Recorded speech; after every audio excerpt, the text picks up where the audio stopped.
If you'd like to get in a queue to ask a question, you can do so by virtually raising your hand now, and we'll begin with comments from Gregg and then take your questions. Thank you, Michael. Can everybody hear me? Good.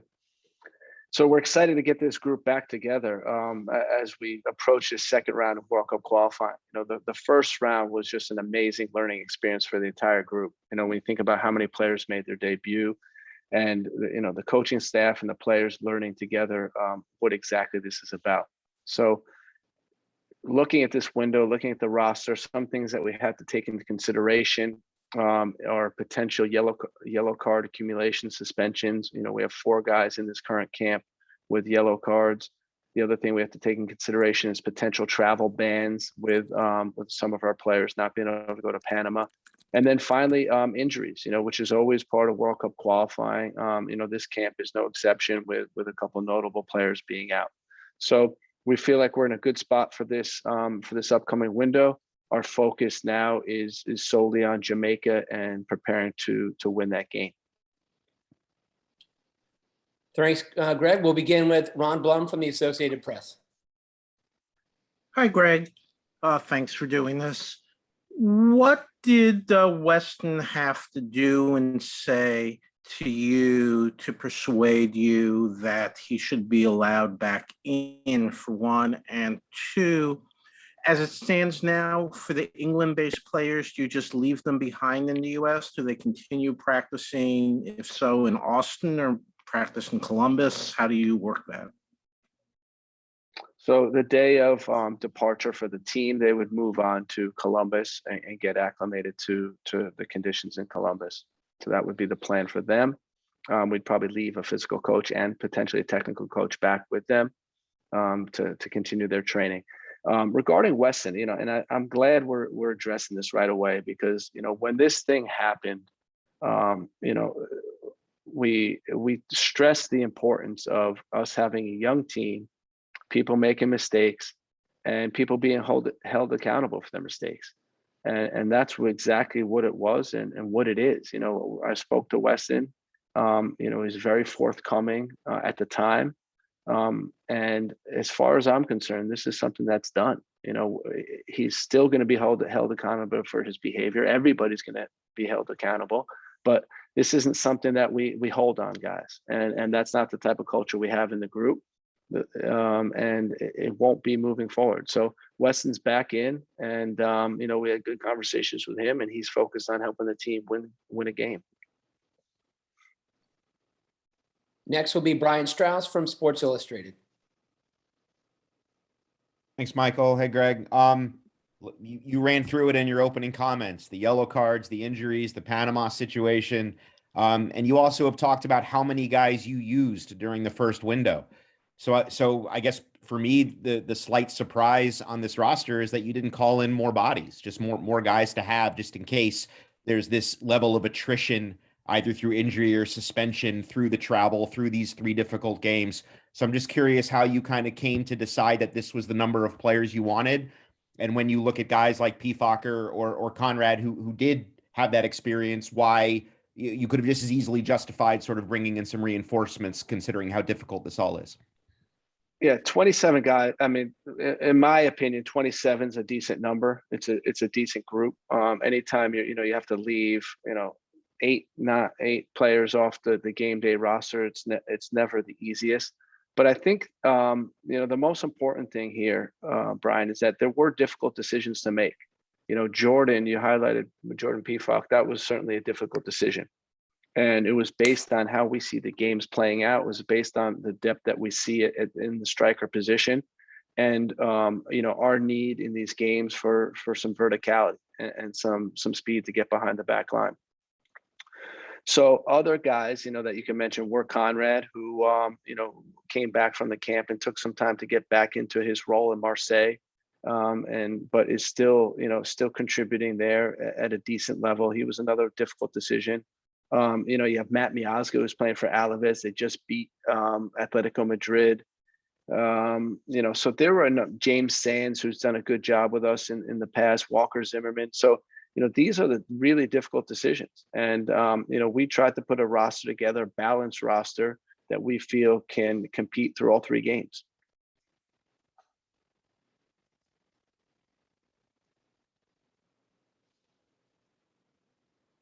Be Doug from Fox. Thank you, Michael. Hi, Greg. Yunus Musa comes back in. When he was in the past, Greg, I think you said you preferred having him in the middle as opposed to the wing where he plays for Valencia. I'm curious, where you see him now, if anything's changed on that front. Thank you. No, we still see him as a central player, and we're in close communication with Valencia, and they're playing him there out of necessity. They see him as a central player also. And with his ability to break lines dribbling, with his mobility, I think he's a good option to have in central midfield. Next will be Stephen Goff from the Washington Post. Hey, Greg. What were some of your conversations, perhaps with Pulisic and Reyna, and with their clubs? And is there any chance that, in case of emergency, you could call them in for the last game or two? Yeah, I mean, I wouldn't rule them completely out. I think that it is unlikely, just due to where they're at, not even involved in team training yet. So I think it's unlikely that they could participate. But we're in constant communication with them, daily communication, and I describe the situation as day to day. Next will be Paul Tenorio from The Athletic. Thanks, Michael. Greg, you mentioned earlier in the last camp, you didn't have as much verticality. You just mentioned this roster kind of completely flipped from that, and that there's a ton of verticality. How does that change kind of the way you think about playing, pressing, and what do guys like Tim Weah, Paul Ariel, Jossie add that you didn't have, and the way you want to play now that they're on this roster? Thank you. I think the way we always want to play is to be aggressive, is to break lines, is to play behind the back line. And I think, one of our benchmarks each game that we discuss with the team is runs behind the back line. And I just didn't think we did that effectively enough, particularly in the first 2 games. So that's a focus of ours moving into this next window. At times against Honduras, when we started doing it, we gave them a ton of problems. And, when you have guys like Paul, when you have guys like Brendan Aronson, Jossie, Ricardo Pepi, these guys will stretch the back line. Timmy Weah, they'll stretch the back line and they'll look to get behind. And that's a really important part of our game. What it does is opens up space in the midfield and lets us play more effectively. Next will be Jeff Carlisle from ESPN FC. Thanks, Michael. Hi, Greg. You spoke earlier about the impact of Panama being a red list country and how you're going to have to kind of juggle some bits on the roster. To what extent did that situation factor into your decision to leave Ethan Horvath and Josh Sargent off of the roster? How much of a factor was that? And then also, what's the status with Julian Araujo in terms of his decision? Okay, so regarding Josh and Ethan, there was some consideration of that, of what type of group we're going to have to lead back, what type of group we'd have available for the Panama game. What I'd say is that that situation is also fluid. It also is day to day. We'll learn more information on Monday when we're in camp, but that was certainly a factor. The other consideration with Ethan is that he hasn't been getting first team football. He just got a new manager, and for him, this is an important time for him to be with his team and competing for a starting position. So that was vital. The second part of the question was what? Remind me again. Sorry. Julian Araujo. Oh yeah. So regarding Julian, I think that's information that he's going to share with the group. It's not for me to share. Next, we'll go to Grant Wall from, looks like Chelsea Football Club, perhaps. Hey, Greg. Wanted to ask you about 2 guys, Joe Scally and Daryl Decay, not called in with this group. Any thought process on your part and what they might bring to the, to the team in the future. Yeah, Joe, I had a conversation with Joe probably 15 minutes before this call, and explaining to him the reasoning, but also letting him know that he was really close. He's a guy that that we're excited about.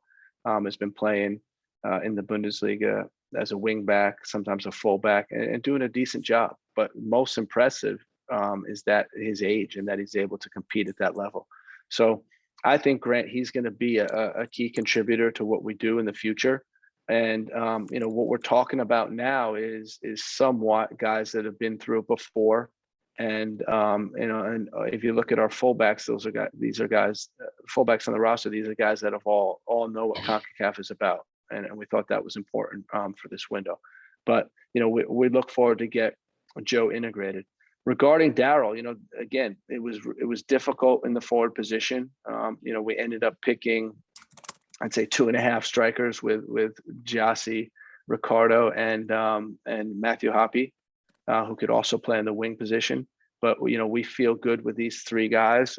We feel like we have guys that can put the ball in the back of the net. And Daryl's a guy that we're always considering. We watch every one of his games. I thought he had a strong game against New England last week, and we want to see him continue to keep that form because at the forward position, there's certainly the idea that if a guy's in great form, that he has an opportunity to be involved. Next, we'll go to Michele Giannone from Univision. Thank you, Michael. Hi, Coach. How are you? Hey, Michele. What would you say is something that you and your coaching staff learned being as your first time as a coach on a World Cup qualifier that you can implement now on this window? Thank you.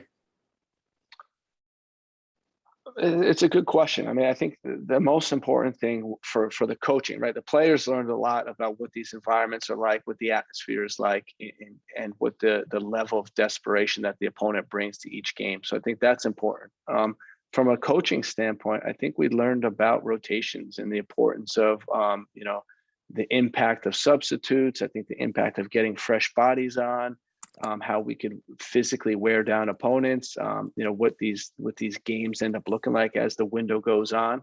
But mostly, we played 21 different starters in this last game, in this last window, and that's a lot to be juggling that in 7 days. To use 21 different starters is a really interesting task for the coaches. So I think in general, that's what we're taking away is how we need to use the entire squad to be successful.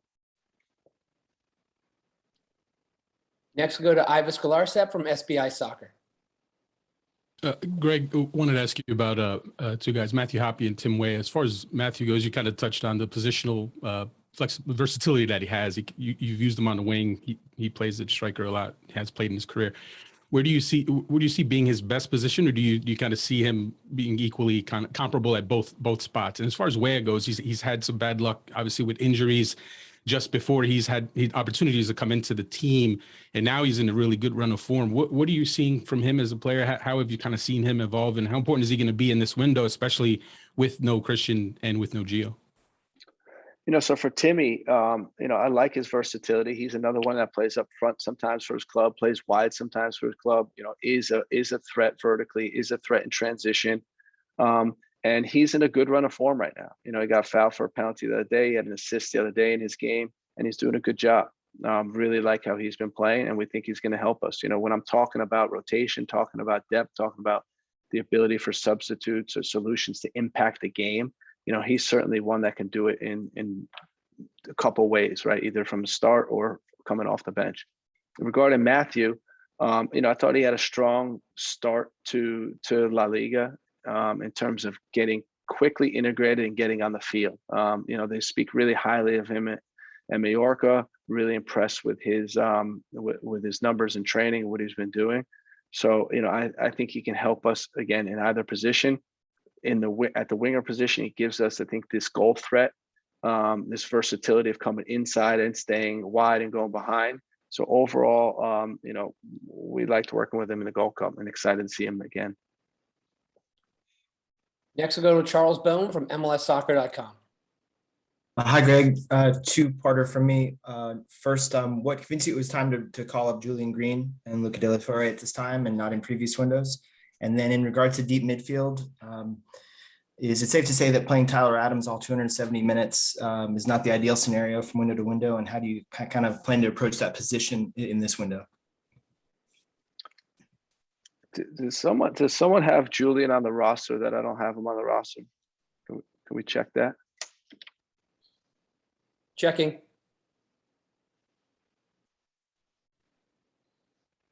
Sorry for the delay here. We do not have him on the roster. Yeah. Yeah, that one threw me for a loop, Charles. Where are you reading this, man? Hang on a second, Charles.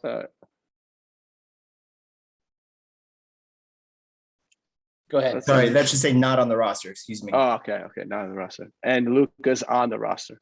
Yes. That's what you're saying. Yeah. Thanks, my error. Okay. Yeah. Again, this is another difficult decision. Julian, hasn't had the opportunity to perform with us yet, and it's something that it's just one of these circumstances. He's playing in the Bundesliga, is doing a decent job with his team.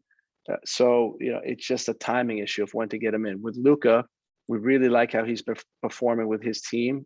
We liked what he gave us when we saw him in camp for the friendlies.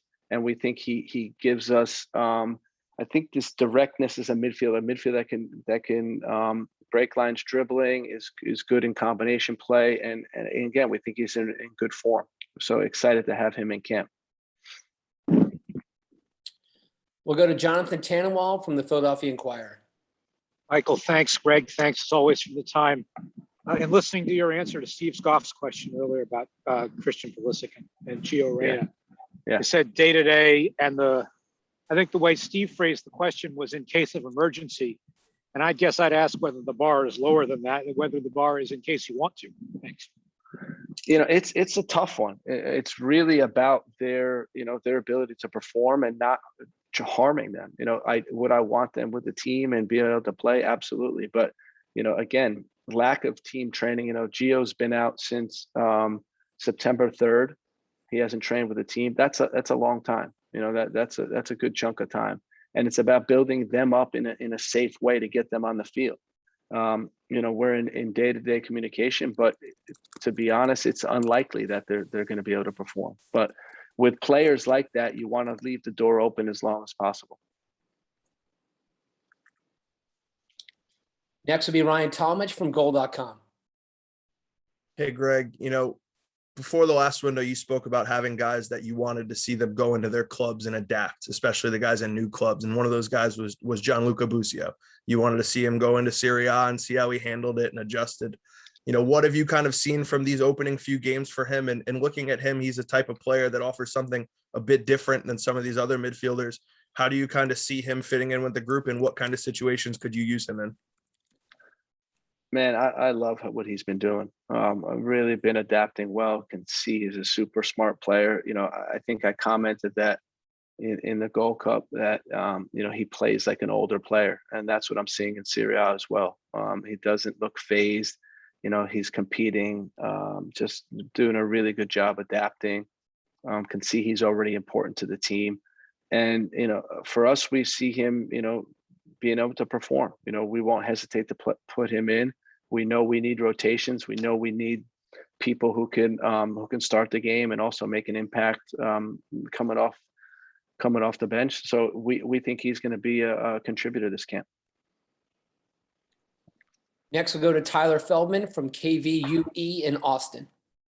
Hey, Greg, thanks for taking the time this morning. A lot of the conversation this morning has been about players, but I'm curious about the excitement level of playing in Austin at a beautiful new stadium, Q2 Stadium, in front of a rabid fan base that really has showed out for one of the teams that hasn't accomplished as much in the standings this year in their first season in Major League Soccer. Yeah, watching the game the other night against LA and getting a win at home and seeing the fans and seeing the atmosphere and being there in person, both with the national team and watching Austin, it's amazing. It's really impressive what Austin has been able to do. The fan culture there has hit the ground running. with the drums and the lights and the green and all that stuff. So, we hope, one thing to highlight is right now the kickoff is right around 7 o'clock, and we need the fans to get there early and be loud because we're going to need all the home support we can get. And we will go to Eric Goodman from the Austin Chronicle. Thanks. Hi, Greg. I kind of just to piggyback off Tyler's question, the camp down here in Austin, what are you expecting that to look like? Just any details about arrival? Are you guys going to be using the St. David's Performance Center, Austin FC's facility? What are you expecting that camp to look like? Yeah, so we're going to train. We're going to be in market basically Sunday to Friday, and we'll be training at St. David's, a great facility. Have everything we need. We'll eat lunch at St. David's. We'll do recovery at St. David's. Really, make it like home. And I think it'll be a good environment to train in. I think it'll prepare us for the heat in Panama as well, which will be important. And just excited to have our opening game in the window in Austin. And Eric, we'll follow up a little bit later this week with our immediate availability and training schedule while we're in Austin. We will go to Sam Steskel. Thanks, Michael. Thanks, Greg. Hope you're doing well. I'm curious, obviously Matt did really well for you guys over the summer and in the last round of qualifiers. What does your depth chart look like, and what does your thought process look like in goal heading into this camp? Do you have a starter in mind already, or is it something that you're still figuring out? Well, I think, Matt's an example of taking advantage of his opportunity. He did that in the Gold Cup, and he did that again in the first games of the qualifying window. So, for all the goalies, we look at, how they've been playing, the form they're in, and then their past performances for the national team. And, what I could say is that, Matt's been doing an excellent job. We know Zach, we know what he could bring. Sean Johnson is another guy who's been playing well with NYC. So we feel like we have, great cover, great depth in the goalkeeper position. We have two more questions for Greg, and we'll start with Michael DeCourcy from Sporting News. Yes, Greg, I going back to Weston, could you tell us what was missing in the games he missed that he can add to you? Have you seen it in his form for Juventus since he went back to Italy? And is he, you mentioned before it's over, but is he, because of this past circumstance, sort of on a yellow card for you guys, that he has to, that his situation is not the same as the other 26 players because he's had an offense, so to speak?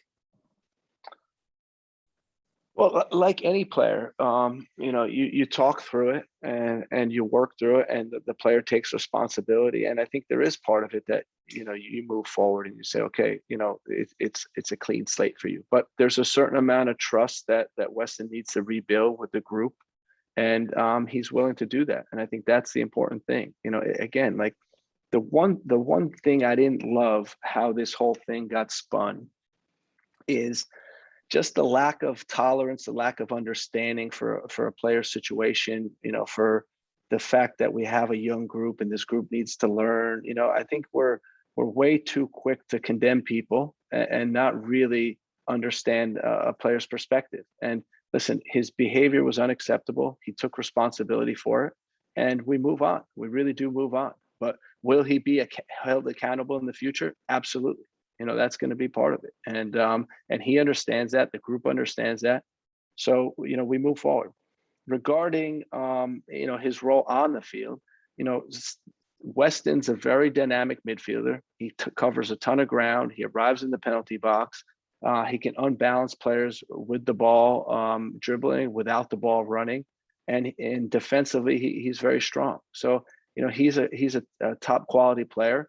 We're still waiting for him to hit the top form with Juventus. We know he could do it. We've seen him do it in the past, and but they're working with him hard. He's working hard on his game, and we're confident he's going to get to a good spot. Our last question comes from Doug Roberson from the Atlanta Journal-Constitution. Thank you. Greg, do you consider Miles a lock or close to a lock to start at least the first game of these qualifiers? And did you see from George Bello what you wanted in that last training camp and what you want to see from him in this upcoming training? So it's hard to to guarantee players are going to be starting games, right? I would never want to do that. But what I'd say is that we've been happy with how Miles has performed. We've been, going over video with him. We've been working with him. We want him to continue to make progress. We don't think he's a finished product. We think he can improve in some areas, but overall happy with his performance. Regarding George, I love the fact that George just gets thrown into situations and is able to deal with it. I think he started the Gold Cup final. He started the Honduras game in a very hostile environment in difficult conditions when the team was under pressure. And I think he performed well. Again, with him, we went over things he could have done better. Hopefully he'll learn from these areas and bring that with him into the next camp. But both of them have been in good form with Atlanta. It's nice to see the resurgence of Atlanta under Gonzalo. And we're hoping they continue to perform well. We appreciate all of you joining us here today. As I mentioned, we will put out our media availability schedule for the training camp later this week. Thanks again for joining us and have a good afternoon.